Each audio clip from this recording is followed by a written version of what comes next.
Australia's most capped player ever wants to come back. A Wallabies legend is running a campaign to bring him back, but should they? Not a chance.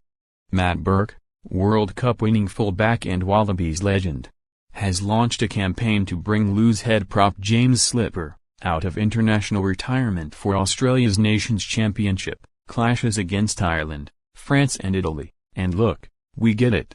Slipper is an all-time great, 151 test caps. The most capped Wallaby ever, one of only 3 players in history to reach 150 test caps, but here's the thing, it's time to trust the next generation. Let's give Slipper his flowers first. He retired last October after his 151st cap against the All Blacks in Perth, the same city where his career began as a 21-year-old back in 2010, 16 years of professional rugby. A record that may never be broken, and here's what makes this story even more interesting.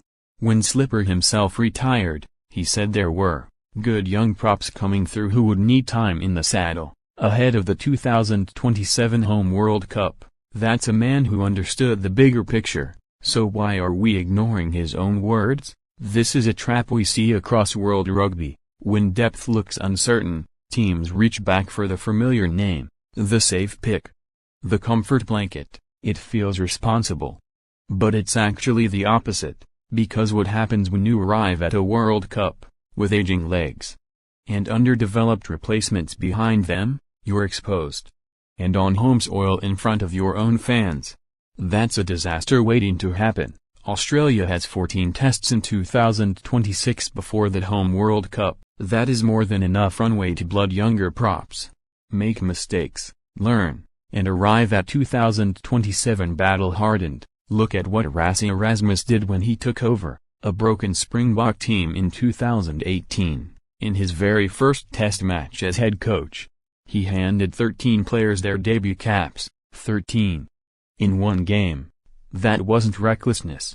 That was vision. That was a coach who understood that building for the future means making bold decisions now, not later. The result: back-to-back Rugby World Cup titles in 2019 and 2023. Lakis needs that same courage when he takes the Wallabies reins after Joe Schmidt's final game in July. The 2027 Rugby World Cup is on Australian soil. The pressure will be unlike anything this generation of Wallabies has ever experienced. You don't want veterans managing tired bodies through that moment. You want players who have grown into it, who've been tested over 18 months of hard rugby, who know what it takes, and who are hungry.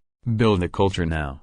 Trust the next generation now. Arrive at 2027 ready. Matt Burke. We love the passion, but sometimes the greatest thing a legend can do is back the next wave.